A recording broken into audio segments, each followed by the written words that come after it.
time just flies. And I'm glad about it.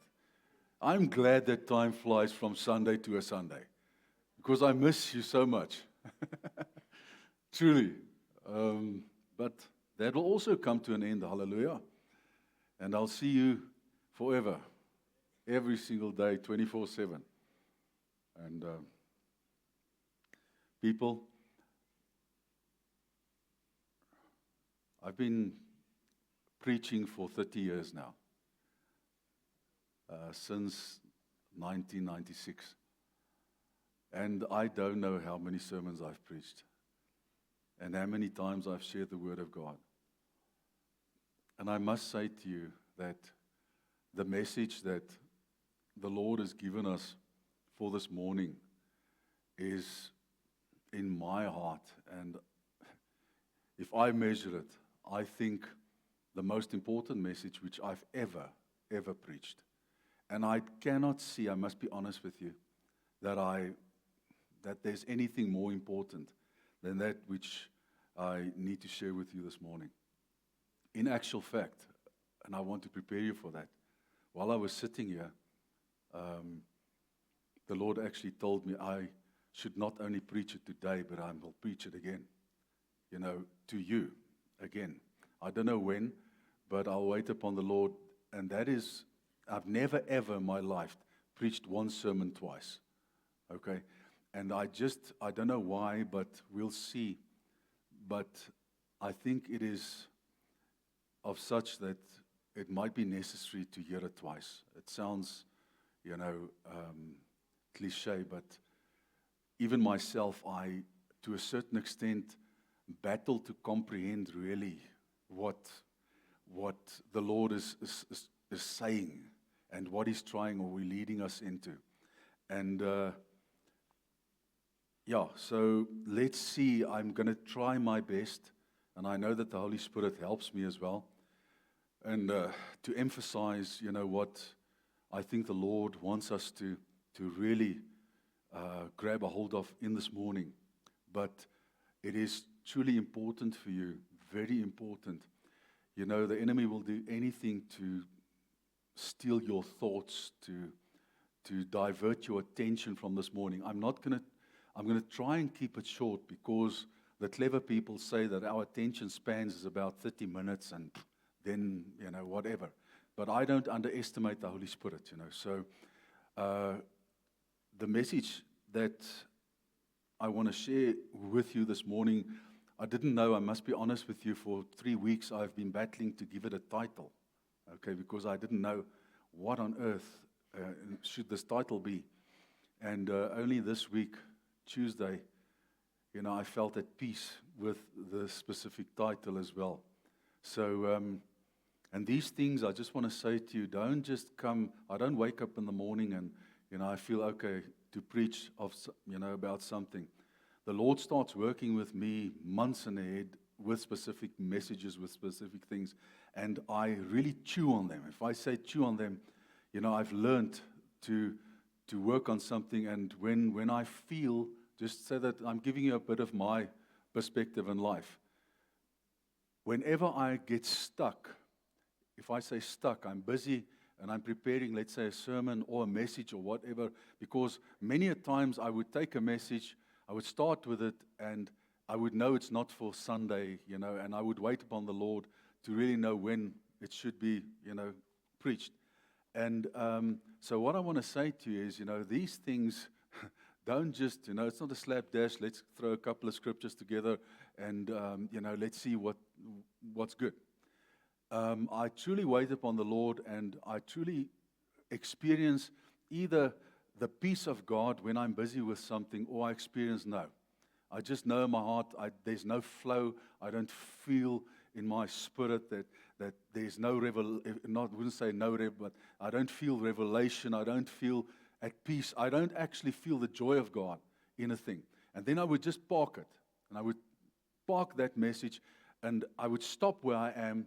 And, then sometime during the night, not that night, 2 days, 5 days, 2 weeks later, I would just jump up and I would know, now I need to go and I need to sit, and something would happen, and I immediately immediately. It's as if the Spirit would just, flow and give me whatever, and everything would just make sense, and it would be there, and I would be at peace with it 100%.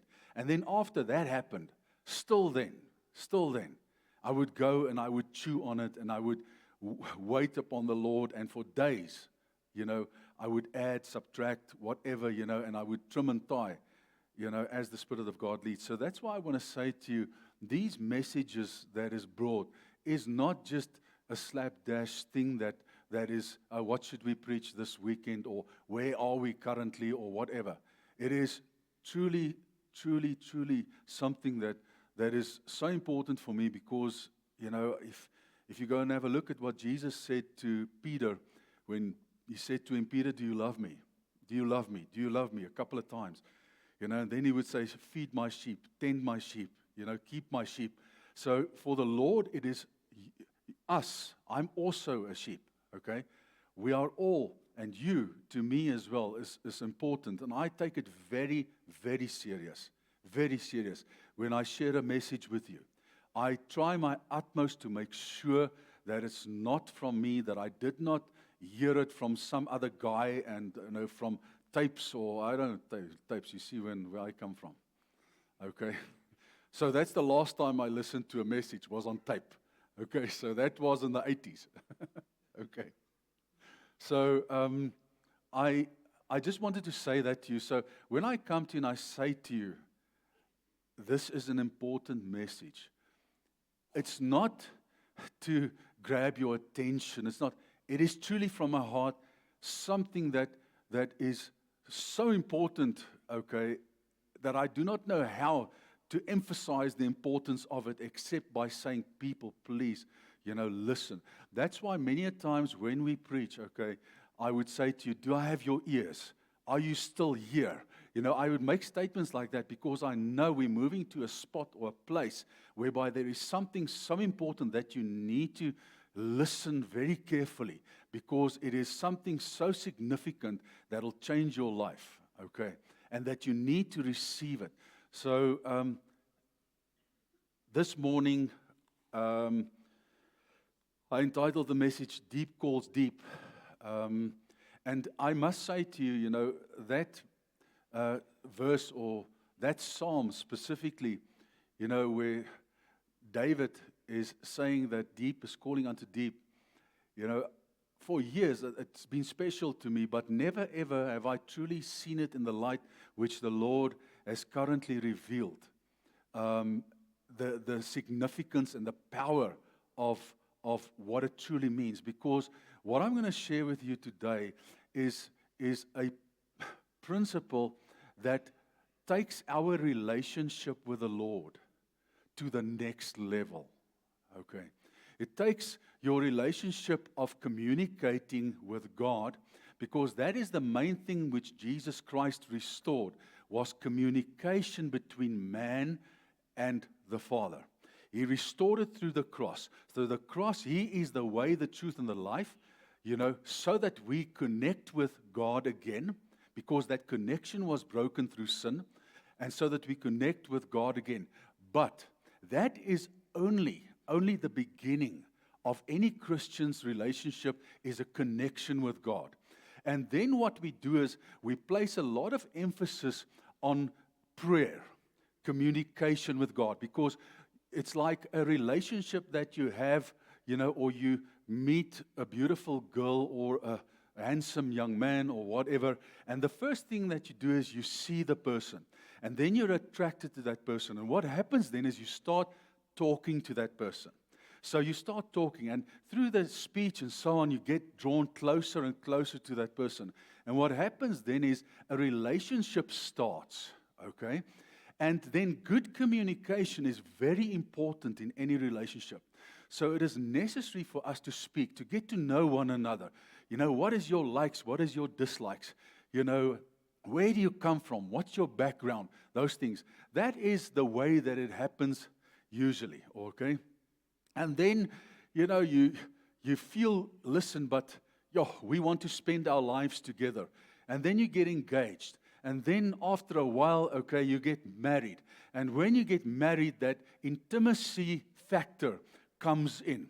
And that intimacy, creates a situation of multiplication where children come, etc., from the intimacy part. So fruit is birthed from the intimacy part. Fruit is not birthed, okay, through just communicating and so on. It is the intimacy that bears fruit, okay. So exactly the same thing with your relationship with God. It is not good enough just to communicate, because He is very clear that He says Christ lives in us. Okay, the Holy Spirit lives in us. Why does He say that? There is a specific reason why Christ wants to live in us and wants to be in and through us. Okay, because that is the only way that the intimacy could truly, and the joining and the communion could be fulfilled and can happen in the correct way. A true union. Now that is what I'm going to chat to you about this morning, is what is this true union? How do I communion with God? How do I become one with the Lord? What is the power that resides within that? Because I'm actually so, on the one side I'm anxious, and on the other side, I'm filled with joy, because the more I look at what's currently happening, I can experience that Jesus is moving closer, and He wants His bride to become, He wants union with His bride. He wants to become one with His bride. And that excites me, because that is end time stuff. That is stuff which the Bible speaks about, that He's preparing His bride. Okay, so I'm not saying that the coming of the Lord is tomorrow or next year or in 50 years at all. All I'm saying to you is I see other signs, okay, nice, more important signs than what the world sees in wars and famines and all these things. The natural carnal mind looks at the wars, looks at the famines, looks at these things, but the spiritual mind looks at the signs of Jesus Christ Himself and His bride coming. And that is what we should focus on. Because wars, there will always be, there has always been.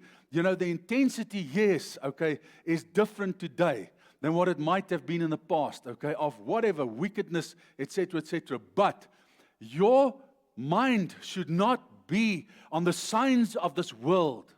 Your mind should be on the signs of Christ. Okay, and of His coming, because that is what will give, the breakthrough in your life as well. And that should excite you, okay? And that is how you overcome this world as well. It's not by looking at the world, but looking at the kingdom, looking at Jesus. That is what it's all about. So I want to say to you, once again, God is good to us. He's revealing Himself in a beautiful, special way. And I never in my life, I've been serving the Lord for 34 years now, okay?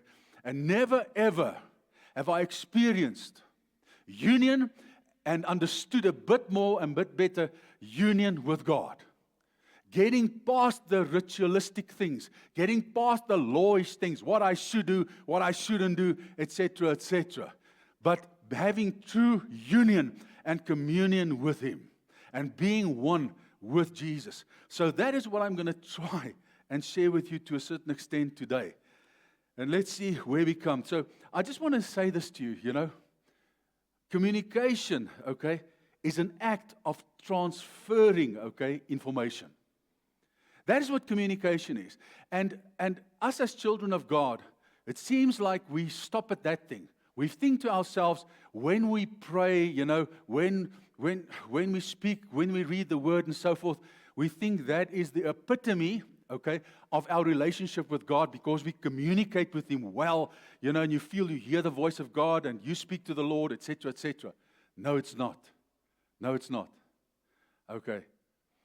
It is actually communing with Him, because communing is much deeper. Communing with God, okay, is actually, listen to me, wordless.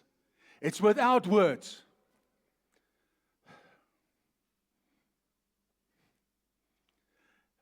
Communion with God does not include words. And that is something so deep, it needs to be experienced. Now, if you ever in your life felt that you enjoy the presence of God and you feel goosebumps, okay, and you feel just, oh man, this is so lekker, this is so nice, you ain't seen nothing yet. Because that is also a lot, and most of it's coupled to emotion. How I feel because of circumstances around me. No. It's moving now to how I feel because of circumstances in me. In me. Not outside of me or around me. So what's outside of me and what this world and whatever this world, even that thing you see there, you will not see something like that in heaven. You will not see a drum in heaven. You will not see a guitar in heaven and so on. Originally, Satan, Lucifer himself, was an instrument. Okay? It flowed from his innermost being. Sounds. Okay? That is, he was created that way. So what I'm saying to you is, whatever we use here on earth to feel or experience God from the outside is from this world. The only experience that you could have with the kingdom, okay, of God is the Holy Spirit within you.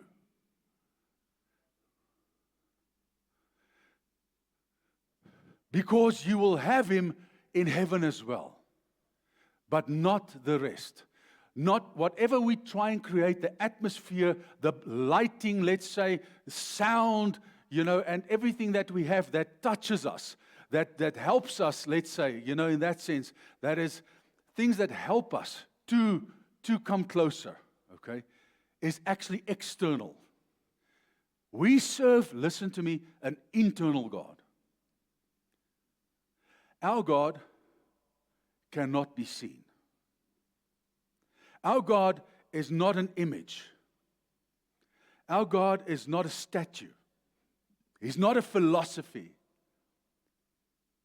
Our God is a spirit. And that spirit, the only way that He can commune with you is within you. And the sooner we realize that, the sooner we focus our energy and everything inwards. Because that is where the root of everything lies. Even the root of wickedness lies inside. Not outside. It's inside. It comes from within and it goes out. Okay? I hope you're still here. But before we get to that, we need to understand what our stumbling blocks are. Before we move now and before we get to the meat of everything here this morning, we need to understand something now. Okay? And that is the war of the mind. Very important. There is a war going on in our thought world, in our minds, okay? There is this war going on. And I'm going to share a couple of scriptures with you, which I believe the word is obviously the truth, and the knowledge of this truth sets us free. So I need to share these scriptures with you so that we understand just more or less.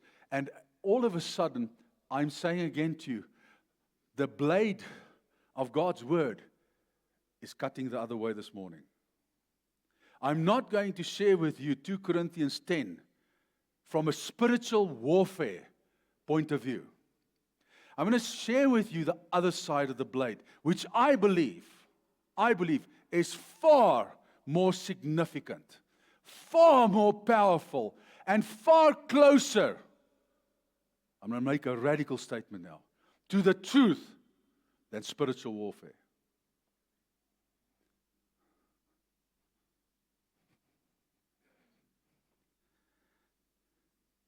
Paul says in 2 Corinthians, for though we walk in the flesh, we do not war according to the flesh.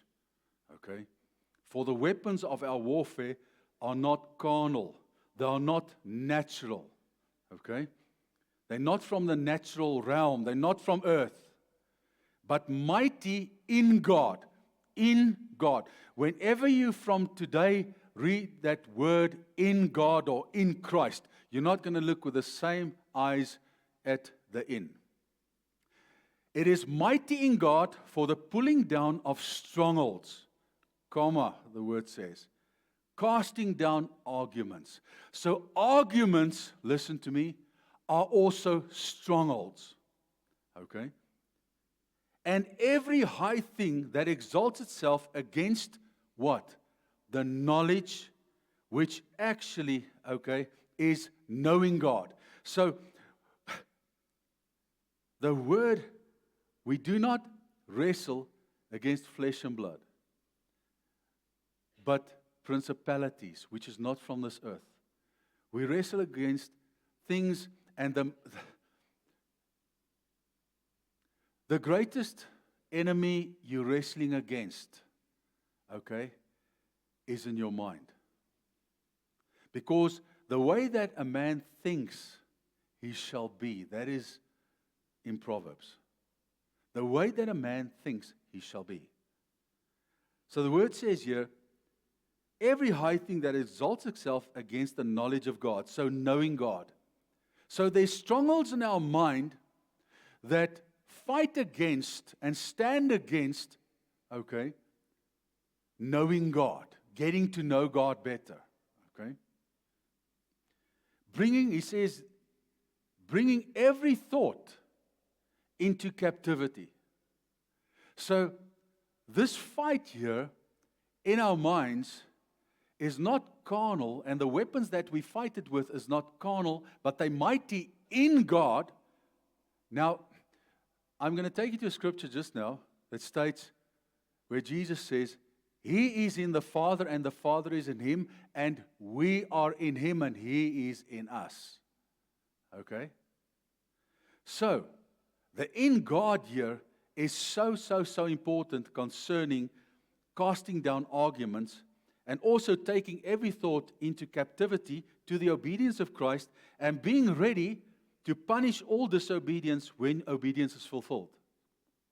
So, in the mind, okay, there are arguments standing against God and the knowledge of God, getting to know God the way that God wants us to be. Now, all these things, listen people, happens within. It's not external. It's not a challenge that's facing you from the outside. It's a challenge that's facing us from the inside. So the challenge is in you. It's in you. Okay? And he says here, we need to take every thought captive to the obedience of Christ. So that by being obedient, automatically, when we're obedient, disobedience is cast out. So, you don't become obedient by praying the whole day. You don't become obedient by fasting the whole day, or by doing this or by doing that. You become obedient, all right, to God by taking your thoughts captive and placing your mind on the things above, not on this earth. Okay. And that we see in Colossians 3. Now, taking your mind captive is something that you do, because I'm going to take you to the next scripture here it'll tie in with that. If then you were raised with Christ, how many of you were raised with Christ? Okay.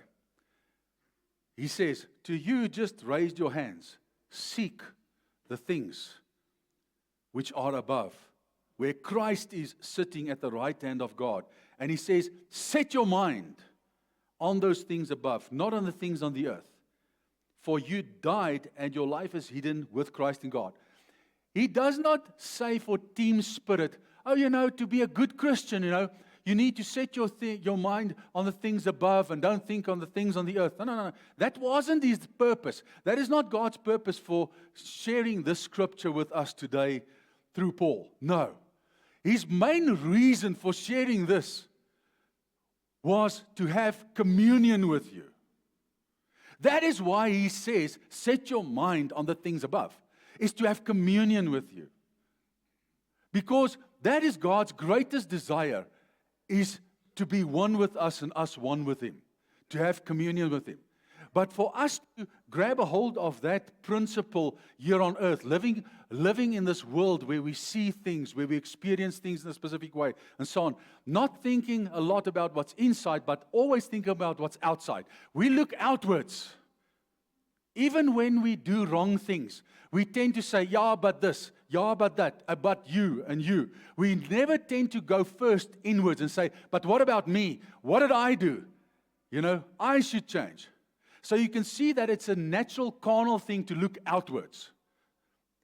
Jesus wants us to live and to look inwards. And that is because He's inside. He's not outside. He's inside. And He wants you, peace comes not from the outside. You either have peace inside or there's no peace. Okay? It's something that you experience and feel. Do you agree with me? You feel peace or you even feel hatred. You feel anger inside. Okay? Then the expression you can see, yes, manifesting outside. But anger is first within. Love is not from the outside. Love is a feeling inside. Okay? But we battle with that. That is why the scripture says, do not walk by sight, Louis, but walk by faith. And we say, you know what? I'm not going to look at circumstances. I'm going to believe God. Let's turn around. Let's take the blade to the other side. What He's actually saying is, don't look at the things in the world. Place your mind on the things above, okay? Because then you're moving and looking inside. That is what He's trying to say to us today, okay? Is look inside. Set your mind. That set your mind means to exercise your mind. So it's a thing that you do intentionally. You decided it is an intentional priority. Listen to me. That's why I tried, and the Lord has tried the past year or two to tell you a simple thing, which I'm going to once again share with you just now, once again, okay, because we can't get enough of this. Okay? The fact that there are certain things that we if you condition yourself, you teach a child to brush his teeth. Tomorrow, if you don't tell him, he's going to forget. Believe me, you won't. The first time he brushed teeth. And then you would say to him, hey, remember, brush your teeth. And the child brushes teeth. After a week, 2, 3, 4 weeks of reminding that child, the first thing that child does is when he gets up in the morning before he does anything, goes to the basin, takes he's conditioned to do that. That is how we work. That is who we are. That is how we are wired. We condition ourselves to do certain things. Now, exactly in the same way here, God created us that way, to be conditioned in that way. So, the main thing is, you have a will. It's not forced down upon you. You have a will to decide to do something intentionally or not. Doing anything else, also, we decide to do that. I make a decision now to go to the shop and to buy milk.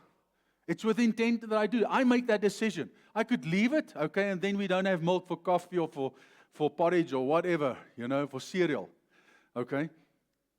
So we make that decision. So what God is saying here is, He says, exercise your mind. Exercise your mind all the time so that you get into that mode. We exercise our minds for bad things, for wrong things, for worldly things. Why not exercise your mind for the good? Why not exercise your mind for God? That is what the Lord's saying. And I guarantee you, we are programmed within 21 days, 3 weeks, you start doing it automatically. It's who we are. We are like that. Okay? So He says, it's important to take your mind, to take your thoughts captive, to capture their thoughts. Your thoughts need to be captured. So your thoughts are currently running wild. Okay, listen to me. And by conditioning yourself to think of the things above. Example, once again. Okay, make melody in your heart. Start every single morning when you wake up there. Make melody in your heart. Get that song in you. Get that, what I taught you, what I told you. Get that song in you which you love, which you enjoy, which just comes naturally to you, glorifying God. Whatever that song might be. Okay? Sing it. Sing it in the shower. Sing it, and you sing it from within. I'm not talking about making it verbal. I'm talking about singing it within. You not need to start internalizing the Lord, if I may say that. Because He is inside, He's not on top. Okay. Turned around. Cremora, for those of you living in the 80s, okay, is on top, not inside. But God is inside, not on top. So exercise your mind. I want to say to you, in this process, listen to me, of making a decision to set your mind on the things above, okay, you have the Holy Spirit that is your helper. Every single person that has accepted Jesus Christ as Lord and Savior received the Spirit. Listen, I spoke last week or the week before that, I can't remember, about being Spirit-filled. And topping up, if I may say that, okay, topping up the infilling of the Spirit. We've received Him, and He is there. Okay? But then it is our responsibility. It's like salvation. You received salvation. Now you need to live it. Now you need to grow. Exactly the same thing. You received the Holy Spirit. Now you need to grow in the Spirit. The Spirit needs to fill you totally because there's other rubbish inside of us. Okay? All those things, yes, sin is done away with. But there are so many things that we are used to doing. So many gewoontes. What's gewoontes? It's habits. Okay. There are so many habits which we have to let go of. So many things. It can be in every aspect of your life. Financially. Bad habits financially. Bad habits in speech, for instance. Like myself. Okay. I was a sailor man. Okay. Sailor of excellence. No sailor. I spoke a language that I think even the sailors did not understand. And that is the honest to God truth. I could not speak 2 words without the F word. It was just part of who I was. It was just crazy. And I had to get rid of that. I had to get rid of all my ways, all my thoughts, all my thinking. Okay? And replace those rubbish inside of me with more of the Spirit all the time. So what I want to say to you is, in John 14, is the Spirit is our helper. He dwells with you. He will be in you. Okay? And that communion takes place in you. In you.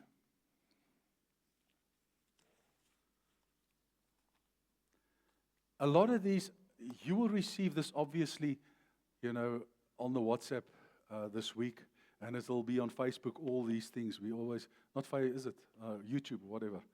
This gets thrown there as well probably, but you're supposed to receive it on the WhatsApp group. A lot of these things which I give to you here will be self-study. So go and have a look at it once again, because I want to focus this morning on, I want to get to the point here, okay? And I don't want to waste time, with other things which is important, but is actually good to know. A very important thing is, my sheep hear my voice. My next slide, B. My sheep hear my voice. Now, what does that mean? Because God does not speak in English.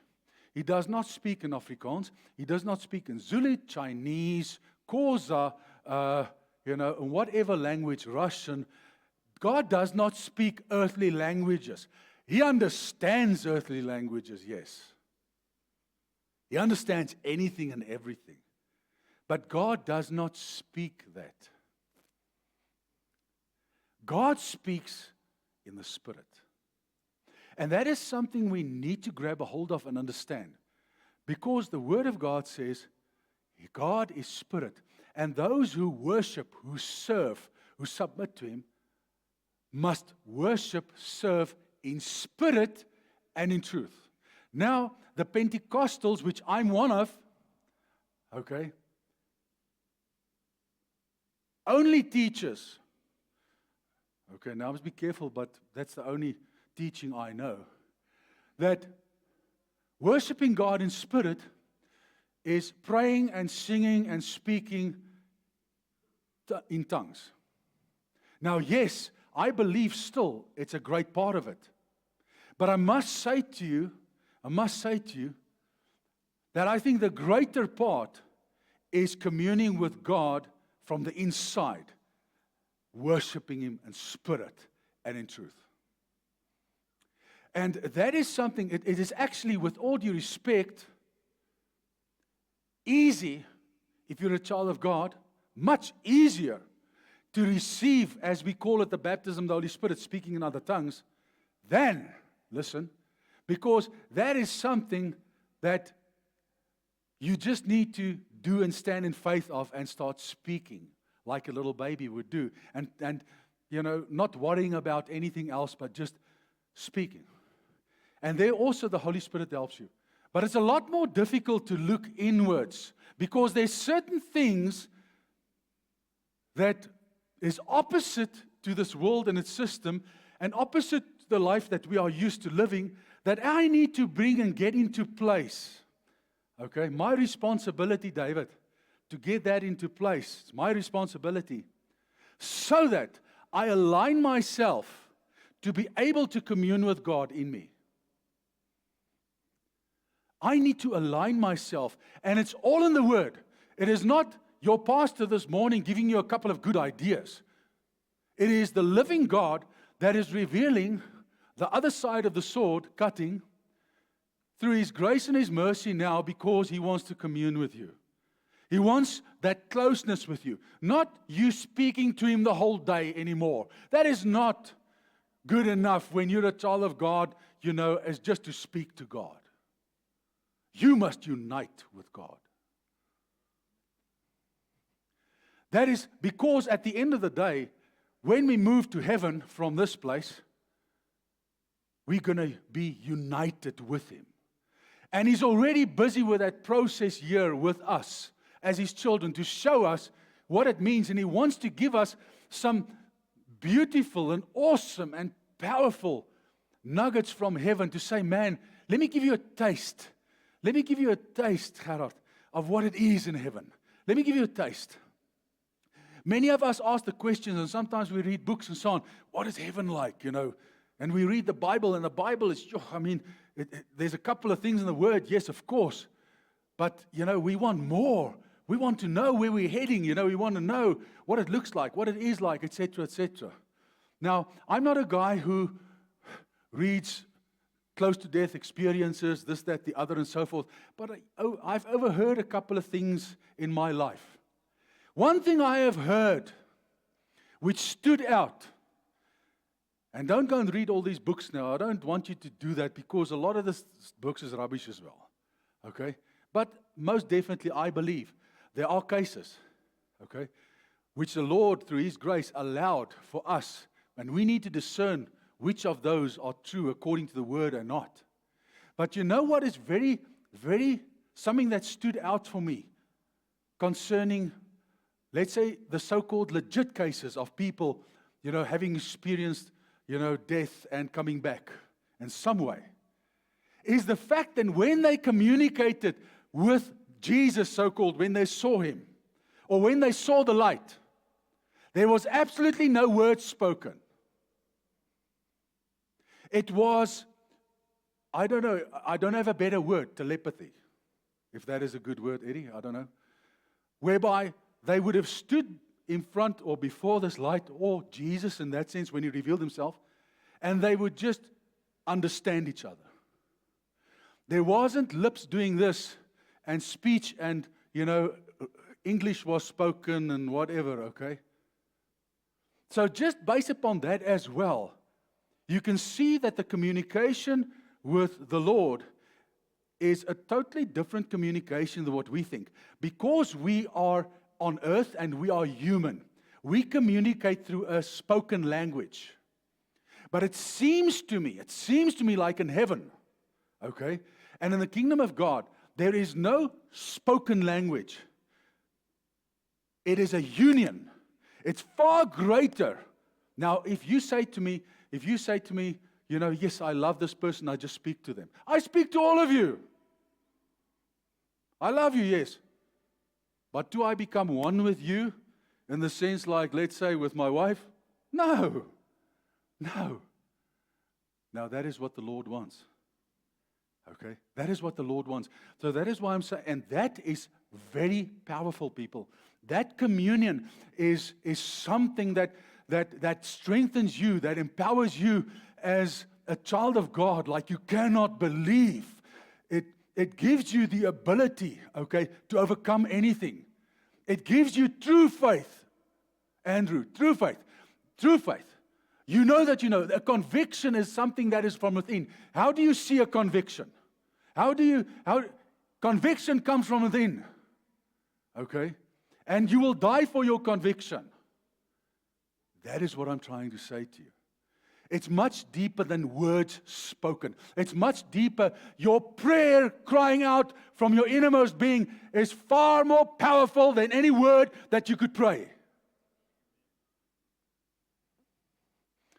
That's why we should not even judge one another and say, well, that guy, he never says nothing, or he's always quiet, or he speaks a lot, or this or that. Okay? No. You never know what's going on in the heart of man. You cannot see my heart. I cannot see your heart. It's only God, fortunately, that can see that.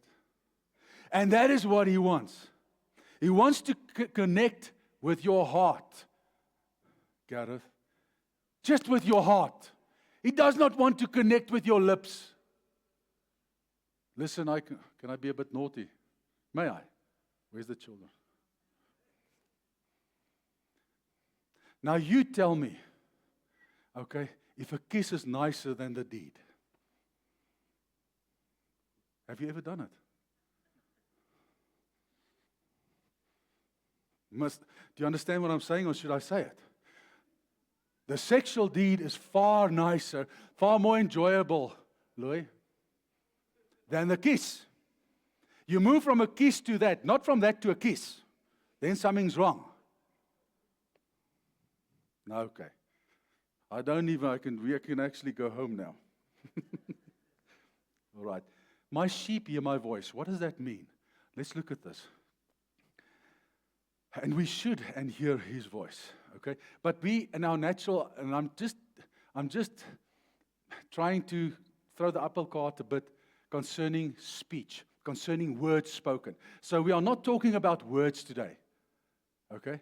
We're talking about Elmarie feeling. So when I come to you, you need to experience and feel that I truly care and love you, okay? Not that I say it, Elmarie. That is good, but that should be the expression after the feeling, actually. Okay? And you should experience that.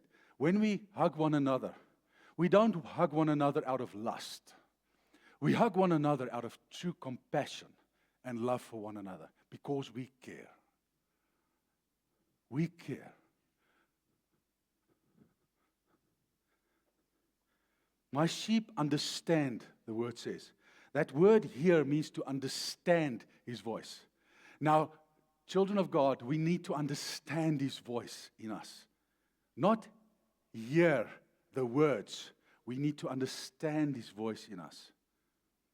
And He says here very clearly, I never looked at it this way. When I have the brackets, whenever I have a square bracket, okay? Whenever like there, do you see a square bracket? Square brackets. That is the original word which comes from the Greek and the Hebrew, which I translate, not I translate, but they translated, which I just took and put in there. Okay? So when I have a round bracket, it's a statement that I make, so that you know that now. Okay? But the square brackets is the word.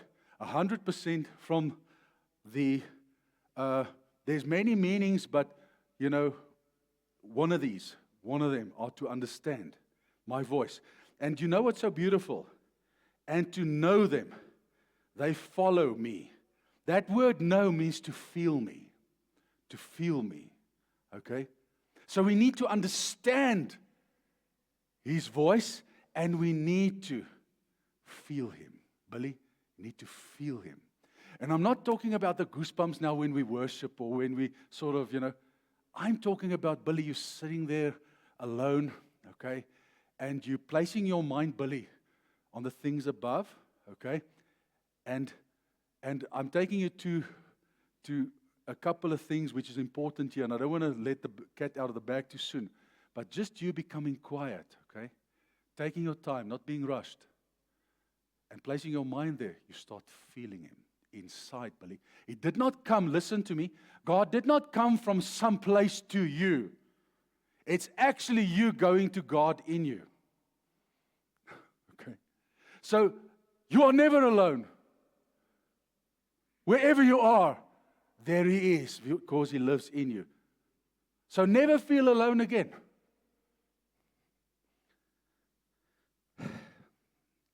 Okay, so you understand, my sheep understand my voice, they feel me, and we are in the same way. We're walking the same way. We are united. That is what that follow means, is to be united with one another. That is what the word actually says. Okay. John 4:23. But the hour is coming, and now is, when true worshipers will worship. Can I tell you what? I could not believe this. Okay.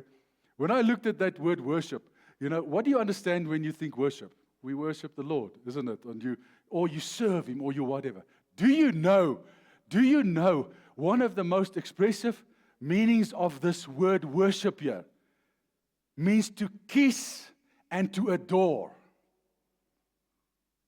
So what the Lord is saying here, true worshipers will adore and kiss Him. Yes, there's a big difference, because the rest is an outward thing.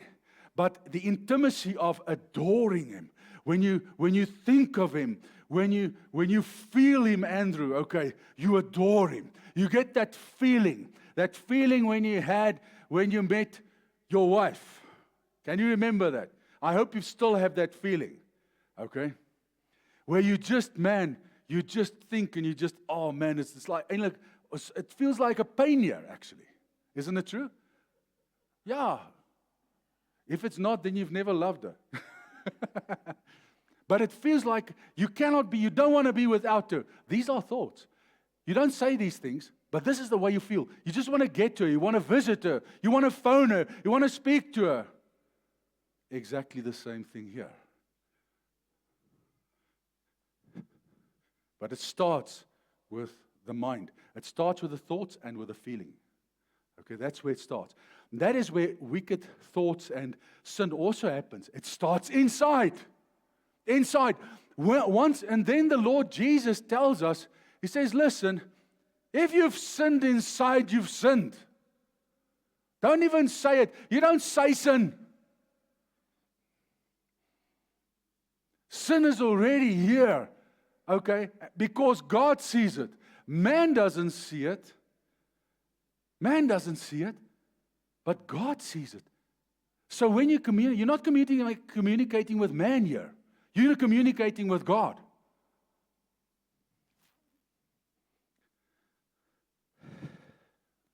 So all of a sudden, it's so important. I want to say this. When you've sinned against man, Eddie, let me rather say Irma, she sins against man a lot. No, you love you and I love you. Okay? When you sin against man, it's necessary for you to come and to say, I'm so sorry, to speak it. Say, I'm so sorry because I've done you wrong. I did this or I said that. Please forgive me. When you've sinned against God, okay, it's very necessary that there is remorse in your heart. Because just to go through a motion, Okay, and to say, oh, well, the word teaches me I must confess my sin. Okay, Lord, I did this wrong, please forgive me. Nothing happened. Listen to me. Zippel happened. If there is not remorse in your heart, okay, there is not forgiveness. Because just coming and speaking words, okay, is not enough. It's like saying, oh, sissy, I love you. But there's actually no feeling here inside of me for you. That's why people always say, show me. Because that show is an action that comes from the heart. You will not do something if it does not come from your heart. If you're not convinced and convicted in your innermost being that it should be that way. You don't do it. Are you still awake? Because we're still getting to the hell. You should actually jump up. If I was you, if my pastor preached that, I said, come on, man, come to the point now. Get to the point. I want to know, what must I do? What can I do? Because I want to be close to Jesus. Okay? Oh, don't worry. I'm just crazy. Hebrews 4:12. For the word of God, listen. Okay, let's change that. Does the word say that Christ is the word? Okay, so I can say here, am I okay? May I say that? For Christ Jesus is living and powerful and sharper than a two-edged sword. What Christ Jesus does, He pierces even to the division of my soul and spirit. That's what Jesus does. He pierces right inside of me. Okay? He divides my soul and my spirit. Okay? And my joints and my marrow. Yes, like that is very deep. Okay?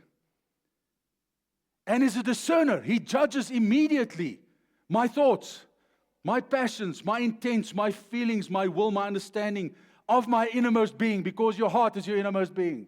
That's the best word I could find, because is to understand that your heart is your innermost, the core of your inside. That is the innermost being of who you are. Now the word says Christ Jesus pierces. He comes and he jabs himself right into me to see and to search and to look in my bones, in my everything, the marrow, the everything. He separates to see what I am feeling, what I'm thinking, whether there is passion or not. That is what He does. I cannot hide. No vessel, no cell inside of me can hide from Him. Now you know how small a cell is. They cannot hide from Him.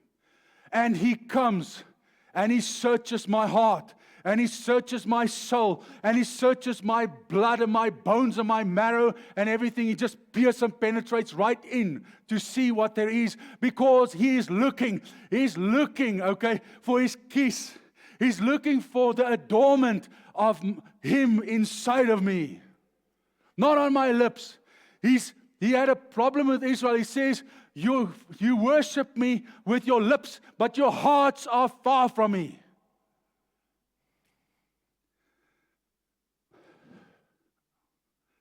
Now, all of a sudden, we can understand why God, after COVID, here in this church, with this congregation, started doing things like, He wanted you. I've mentioned this many times. Don't hide behind your brother. Don't hide behind your pastor. Don't hide behind anybody or any teacher or anything. Because God wants to bring you to the light. He wants to look at you like your red jacket, man. You pop out, man. You make a statement. God sees you. All right. And He wants each and every one of us. Okay? And He wants to know, where are you? Because I've been seeing you praying, for instance, okay, with great groups of people. It's easy for you to come to a prayer conference, man. That's not difficult. To pray, and to, have communion with the saints in Christ is easy. Okay? And that is the glory, many times, of not God, but of man. Okay? He wants to see His glory in you. He wants you alone. You are so important for Him, He wants you alone. He wants to just have time with you, not with us, my brother, not with us. Because the church for many years was us. In that sense, if I say us, I'm talking about the parties. Are you with me? The spiritual parties. No. You know, we had, do you know what a garage party is? When we were at school, okay, you know, we had parties, Uncle Charlie. Remember, jy sal weet, kinders het dit gedoen. Okay, Bonnie hulle en al daai, ons weet. And so we had garage parties. Clean the garage out Friday night, you know, just the gates are open outside, you know, and sometimes, you know, people come from wherever and we party and we, you know, play music and dance and so forth. But that was just a party. There was nothing intimate about that. Okay? It was who you met there and what happened afterwards that mattered. And many of us met our wives there. You know, our husbands. Elmarie? Okay? I don't know the rest of you, but I know Elmarie since school. And that is what we did. We went to these garage parties, we danced, and then we closed danced. Okay? We were waiting for the closed dances, you know. And then the things happened, buddy. Okay.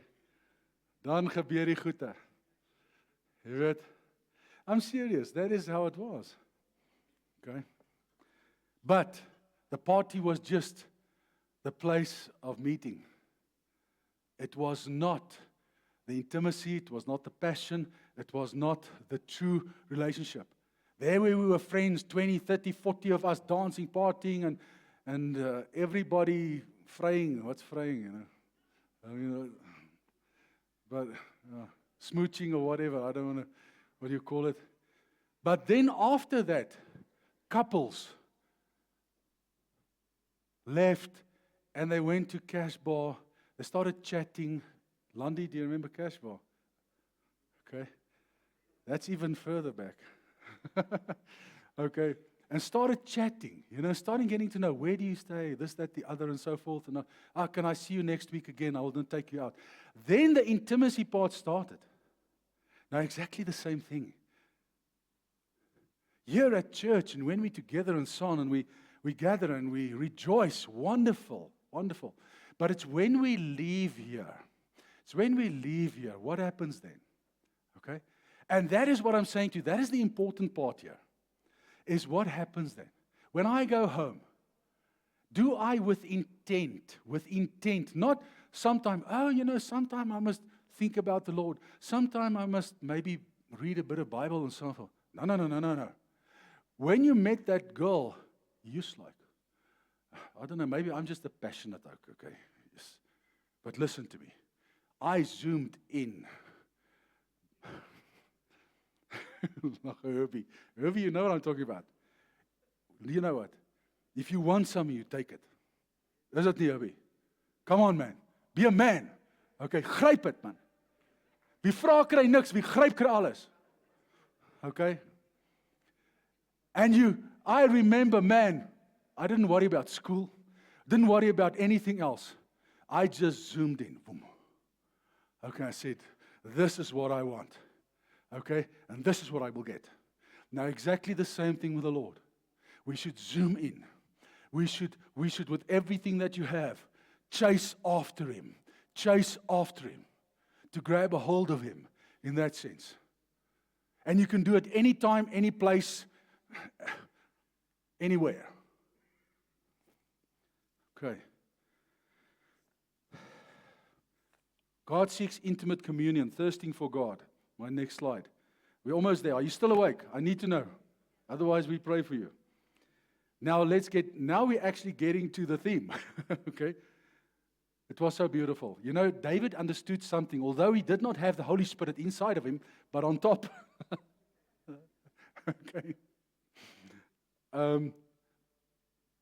Listen, the kings and the prophets and the priests had a special, I don't know how God did it or how they expected, but they had a special grace of the Holy Spirit leading and guiding them. I think similar to what we have today, except the Spirit did not live inside of them. But there was a special relationship and communion with and grace upon them, because the Bible says that the Spirit of God, was in a special way on the kings and the priests and the prophets. Okay, so now that's why I say David experienced something of what we can experience. That's why this man wrote psalms like these. He said, "Oh my God, my soul," which is bodily and mentally. Once again, the brackets, square brackets, bodily and mentally, okay, is cast down. That cast down doesn't mean, I'm struck down, and so on. No. That cast downs mean yielded to you. Okay, yielded, submitted, humbled. So David made an intentional decision, okay, to let his heart call out to God. Okay? From the land of the Jordan and from the heights of Hermon, from the hill of Mizar. He says there, deep calls unto deep, which actually means my heart is calling to your heart, God. Okay? At the noise of your waterfalls, all your waves, billows have gone over me. Now that is a typical scenario of the cross, of what happened when Jesus died and He took all our sin upon Him. Was that part which He actually prophetically prayed, wrote, said, cried out, okay, was your billows have gone over me, okay. Talking about this rushing of thunderous waves, okay, this enormous feeling, okay, have gone over me. Symbolizing Christ at Calvary, hearing the cries of the Lord Jesus as the waves and the billows of God's judgment rolled over Jesus. Divine wrath cascaded down upon Jesus with resounding thunder as He bore our sins in His own body and on the cross, okay. So there already, it was almost a prophetic utterance which He made. And that is what the original text says the meaning is of what David actually said in that psalm. Was when deep was called, my heart's crying out to you, Lord. Okay? And you have gone over me in that sense. You have covered me. You have consumed me in that way. And I've allowed you to do that. And I accept it. And I'm ready to be consumed. I'm ready to be taken. I'm ready to be just in communion with you. So you need to thirst for God. And what I'm saying is, people, we are all on planet Earth. We all go, tomorrow we go and work. Okay, tomorrow we in the world, we out there and so forth. It doesn't matter. What is your priority, David? Not that David. I've got a left David and a right David. David on my left hand. Okay? I mean, what is that? That is just something that you need to do. You need to thirst for God. And I want to say this to you, I believe that the people that are sitting here today in this place is people that want to serve God. People that want to experience not the foofies, okay, and I'm not saying this with disrespect, of seeing with the eyes miracles and these things. I'm talking about true substance. I'm talking about, you experiencing the Lord. Not seeing things happen which sounds spectacular and these things. I'm talking about the fact that when you are alone there, wherever you are, you just know that you know. And you love Him. Your heart is pounding towards God all the time.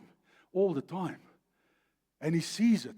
And His heart towards you is pounding back. And then true communion, which supersedes communication, takes place. Now, I want to say this to you, people. Listen. Do you see a halo above my head?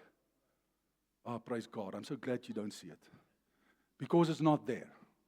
Okay? I'm as much human being as you are. But the road that I've walked with the Lord up to now, I must say to you, that's why I preach with conviction. What I'm preaching to you, I've been experiencing myself. I'm experiencing it myself in my life. And that is why I say, and God is taking me through certain things that I experience in my relationship currently with Him to the Word, saying to me, Andre, that's what you're experiencing here. Let me go and show you. It's all in my Word.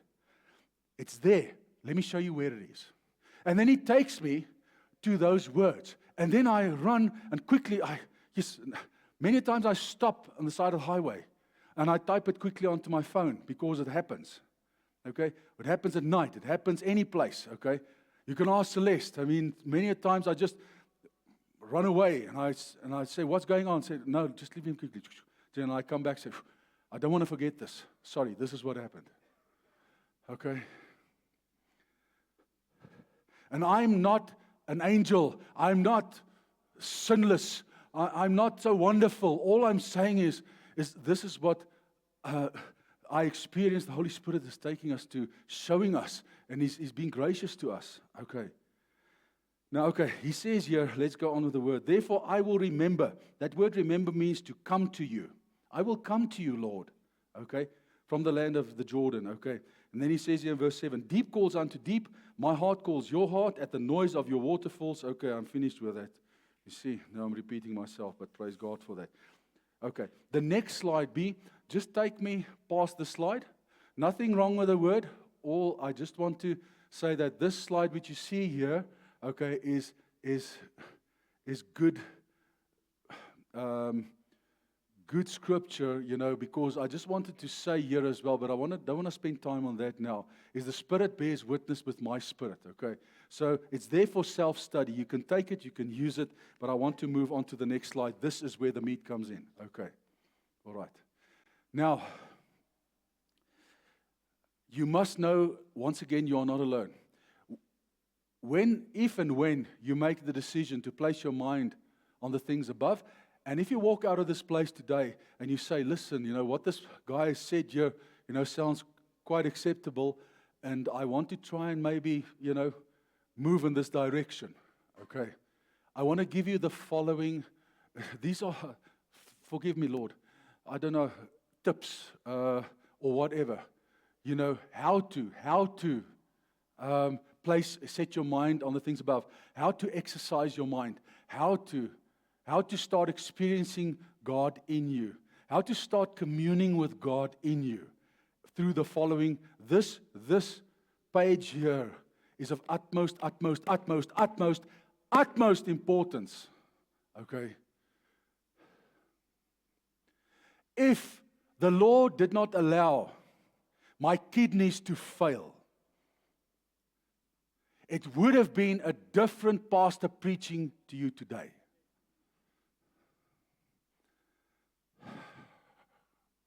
Because through the process, my character, my personality is I'm always in a rush. Now, I've managed to a certain extent, except for my driving skills.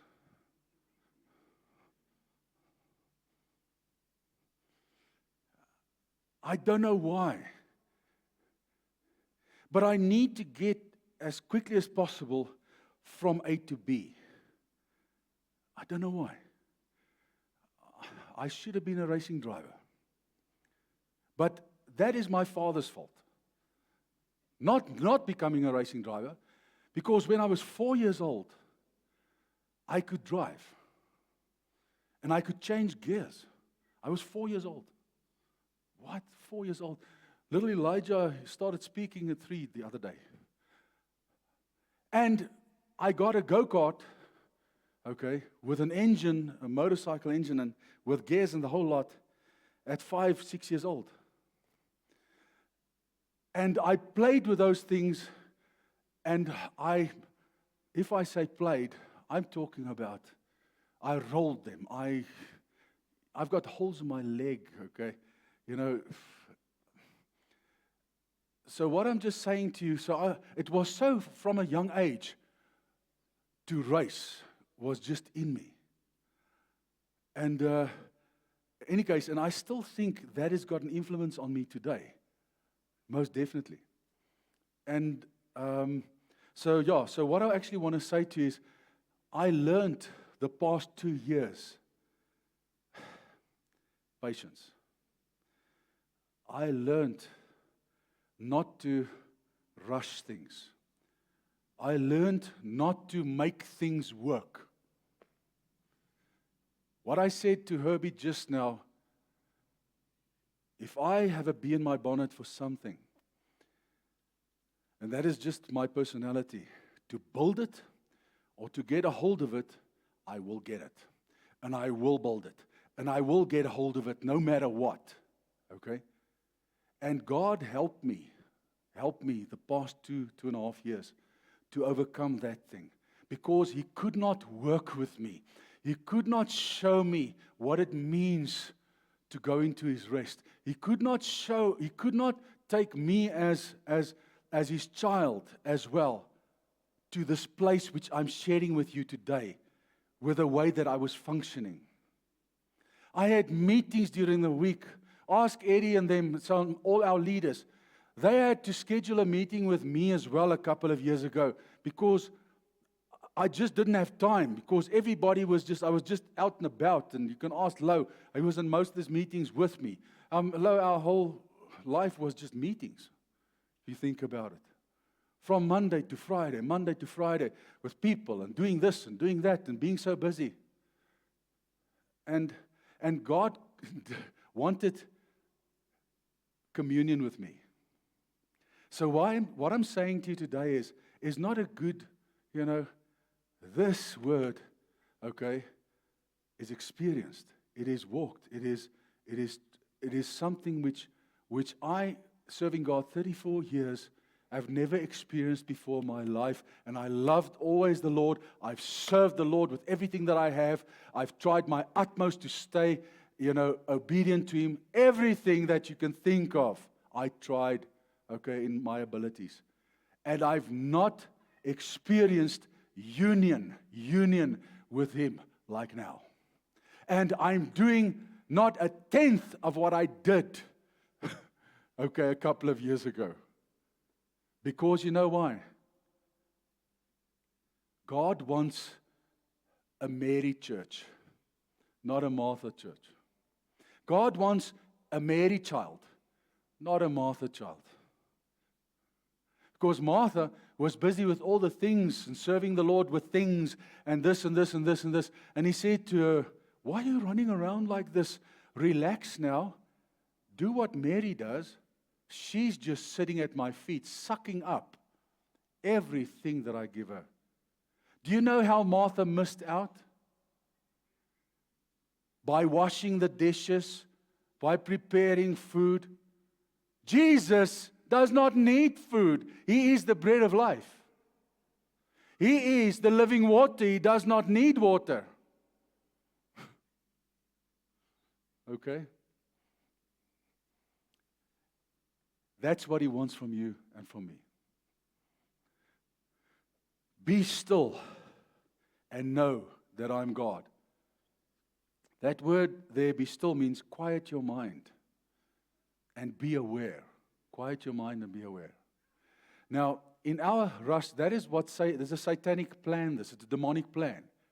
Because if you look at our lives today, and if you look at our lives 20 years back, you tell me, okay, exponentially, how your life has escalated in rushing into things and not having time. You tell me. That is not from God. That is not from the Lord. That is this world. That is Satan keeping us busy, okay, to keep us away from the Lord. Because Satan knows, he knows what God is sharing here is of utmost importance for a child of God to have communion with the Lord. Not just to speak to Him. You can speak to God in your rush. You can speak to Him whilst you're busy doing whatever and so forth. But you cannot experience Him. And God wants you to experience that intimacy. He wants you to hear Him, listen to me, speaking to you inside you. He wants you to experience that. He wants you because His guidance through His Spirit does not happen from without. It happens from within, and then your feet start walking where He guides you and where He leads you. So here it is. Quiet your mind. Quiet yourself. Rest in the Lord and wait patiently for Him. Listen, if there's one thing I've learned the past 2 years, okay, you don't rush God. I don't care what it is. You don't rush God. God knows the intents of your heart. He knows the desires of your heart. Okay? Before you utter any prayer in words, listen to me now. Utter that prayer in your heart.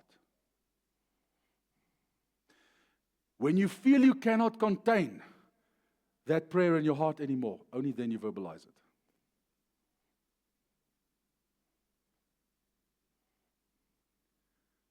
So don't think prayer is, okay, going to a place, opening your mouth and start chatting.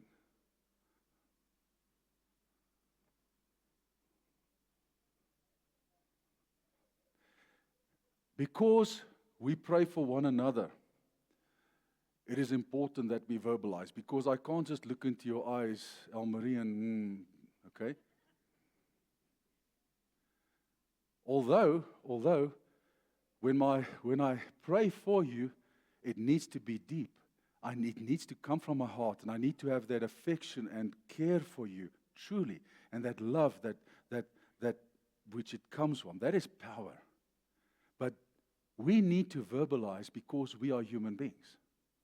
God is not a human being. Okay? So I'm just taking you to the other side of it, which is fatally important. That you know no matter where you are, what you do, okay, you don't need to go someplace to pray. You don't need to go someplace to have communion with God or to speak to God. I can look you in the eyes here and I'm currently communing with God. Okay? In various ways. When I was standing in front of Elmarie, to give you an example, when I spoke about love, I truly felt affection and love towards Elmarie. I felt it. Okay? That's what I'm trying to say to you. But the difference is low. I'm aware of it now. I was not previously aware of this. And we need to be aware, as the word said, aware of this. Because when you're aware of something like that, you focus upon it. When you focus and set your mind upon that, you're actually setting your mind on the things above. That is what happens. I'm trying to preach practical things here, people. That is what I'm trying to share with you. Okay. Likewise, the Spirit also helps us in our weaknesses, for we do not know what we should pray.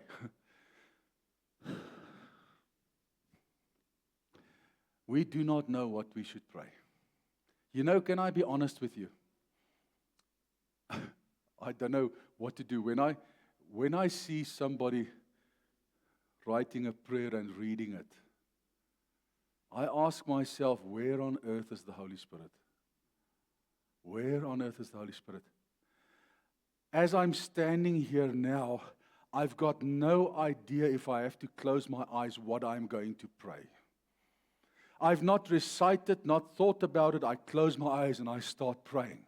And what happens then is, because the Word says the Holy Spirit helps me, I pray what the Holy Spirit wants and I pray the will of God. Why? In faith. Because I believe that the Holy Spirit, I'm aware, that the Holy Spirit helps me. So I can just move in faith. I can say, let's pray. And I can close my eyes and just start. Father, in Jesus' name. Because that's the way that He taught us to pray. We should pray in the name of Jesus Christ. So what a powerful way to start, to acknowledge. Father, we come to you in the name of Jesus Christ. Okay? And we start praying. Just by doing that, you must think to yourself, hey, it is the Holy Spirit. I didn't think of this. I didn't recite it. I didn't go and write it down. Acknowledge, be aware. The more you become aware and the more that you acknowledge, okay, inside of you, faith rises in you. It rises in you. Don't be afraid of nothing and no one. Stand up and do your thing in whatever scenario it might be. Don't fear anything. You don't need to. He said, you will not know what to say. You'll stand before kings, but I will speak on your behalf, he said to his disciples. So he didn't say to them, you know what, when you deal with this king, say this, say that, because I know him. No. He said, you know what, trust me, I'll be with you there. Not leave you. Okay, I'll be with you. And all they did is walk and go. And wherever they got, they did. And they were just led by the Holy Spirit. And if we just allow ourselves to be led by the Spirit, sure, our lives would look totally different. And then he says here, the Spirit makes intercession for us with groanings which cannot be. What does he say there? What's that word? Uttered. So the Spirit intercedes for us with groanings. Now listen, groanings is if we have to start groaning here, you will hear us. Now, but he says that cannot be uttered. So it is not verbalized. The Spirit inside of you is actually screaming out, but it's not in words. What is it then? Okay? It's that place of communion. A Psalm of David, I will praise you, Lord, Psalm 9. With all my heart, with my innermost being, I will tell, I will show forth, celebrate. That is what tell actually means there, is not to speak, to show forth and to celebrate. Starts within, from all the marvelous things you have done. I will be filled with your joy and because of you. Filled happens inside. I will sing praises, I will make music, melody in my heart. Okay? That is what he says. I will sing praises. Actually means to make melody in my heart. All right? To your name, O Most High. Ephesians 5:18 last. Are you still here? I hope so. Because you can be here, but you've left already. I'm serious. And do not be drunk of wine, in which is dissipation. We spoke about this last week. But be filled with the Spirit, speaking to one another in what? Psalms. And that one another, sorry, I didn't take it out here. What, you remember, what did I say? What is that another? Can you remember last week? Speaking to yourself. Okay? Speaking to yourself in psalms and hymns and spiritual songs. Making melody in your heart. That intentional act of making melody in your heart. To whom? The Lord. You don't make melody to the world, la, la, la, singing out or whatever and so forth. No, it is unto the Lord. And he knows that. You just need to make melody. And he says, giving thanks, okay, always for all things. 99% of the time that I thank the Lord, it's not in words. Okay. All I'm trying to say to you is, in plain language today, is be aware, start your relationship focusing to the Holy Spirit, Jesus Christ actually dwelling inside of you, and start communing with Him inside of you. Okay? And the way that you do that is to quiet your mind. To quiet your mind. Listen to me plain, I'm giving it to you again. The less voices you allow to enter your ears, the easier it is to quiet your mind. I'm talking about voices on Facebook. I'm talking about Twitter. I'm talking about television. I'm talking about all these voices, the news. Okay? Talking about these things. You cannot quiet your mind. It's difficult when all these voices are speaking to you and you're allowing all this information to come in. And that is the temptation. When you start scrolling through those things, and the next thing comes up and it's interesting, and the next thing comes up and it's interesting, and the next thing, 2-3 hours, you've been filling your mind, which is supposed to be set, your mind is supposed to be set on the things above. You're setting your mind on other things all the time. And I'm saying again to you, don't think I never watch a TV show. I do. I like all these. What do I watch? NCIS. Okay, but the lacquer one is the old one. Origins, I think. Have you heard of it? NCIS Origins. It's the old toppies of those days. Still blood and guts with them. Okay, so die ou dae. All right? And it's clean. And then I also watch, I think, Law and Order.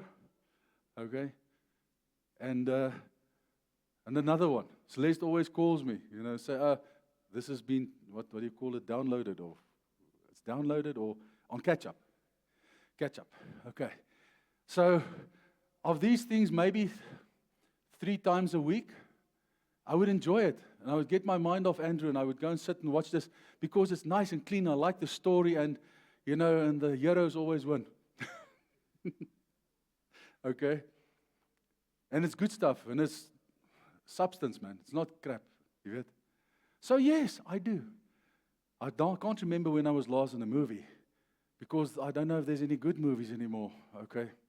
But I also love it to go and watch a movie, okay? But if I take the time that I spend in front of the television, and the time and in movies and whatever, and the time that my mind is occupied with Jesus, oh goodness, there's not even, it's 50-1.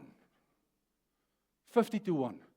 And as you see, I'm not the best well-spoken oak. I make mistakes. I say sometimes things I shouldn't say and so on. So I'm not this saint and this halo oak. No. But I understand what it is to love the Lord. I understand those things. And I also come and I also ask, Lord, forgive me for I had the wrong thoughts. I also ask, Lord, or Irma, forgive me for I've wronged you. I also do those things because I'm human. And if I do those things, and I can make an intentional decision to place my mind on the things above and to be aware, Billy, and to truly love, man, and do my best in my ability, even with all the other, jy weet, grof gepleisterde goeters, jy weet, because I'm grof gepleister. Don't know what's that in English. I'm roughly plastered. Is that it? I'm not smooth, but okay. Rough around the edges, that's it. Always been, Almarie, isn't it? Hey? Yeah, Almarie knows. She knows a lot about me.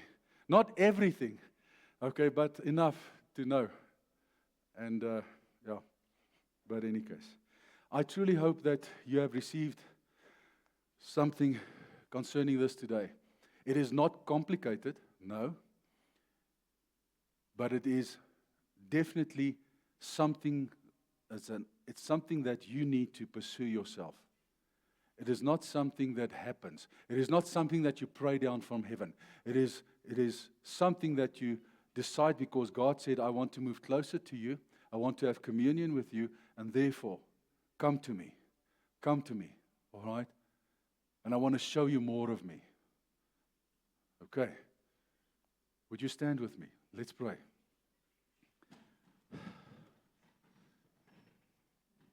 I cannot reach your heart out to God. I cannot pray on your behalf. I can pray for us and trust the Lord that in some way He would work in our hearts so that we could comprehend the Word of God and that we could live it through His mercy and His grace, because we cannot even live this except through His grace. Okay? So when you are standing then, whenever we pray, your heart must reach out to the Lord in that way. Father, we thank you in the precious name of Jesus for your word, which is so precious, Lord. Lord, those words of kissing and adoring you, Lord, those words of quieting our minds, Lord, being aware, all these words are mingled inside of each and every one of us, oh God. Lord, and it is only you that can bring the order. Lord, it's only you, Holy Spirit, that can remind us of that which has been said, oh God. Lord, it's only you who can help us. And therefore, Father, in Jesus' name we pray in this morning. Lord, so many things have been said. But Lord, if we can just comprehend, just take one or two things which is important, Father, it'll be wonderful. It'll help us to commune with you in a special way. It'll help us to experience you, God, in such a powerful way which we've never imagined before. And therefore, Lord, I just pray for your mercy and your grace. Lord, in this matter, Lord, for this is so important for our relationships, Lord, to be gelled, for us to become one with you, Lord, as you are one with the Father, Lord. And that is what we want, Jesus. We want that oneness, that in Christ, that in God, which we battle to understand, Lord. For the world that we're living in is a world of the natural. It's a world of touching and looking at things, oh God. But Lord, when you work within us, it's something that we do not see, but something we experience which we cannot explain. And therefore, Father, I just pray that you would help us, that you would take us in this way from glory to glory and strength to strength, so that we could see, experience your goodness and your mercy, oh God. That which you are giving us, I want to thank you for, Lord, in the name of Jesus, for your mercy and your grace. Lord, for showing us more about yourself, who you are, Lord, and how you work inside of us, oh God. Lord, may we go out and with intent be aware, with intent quiet our minds, with intent, Lord, focus our minds on the things above, not on the things of this world.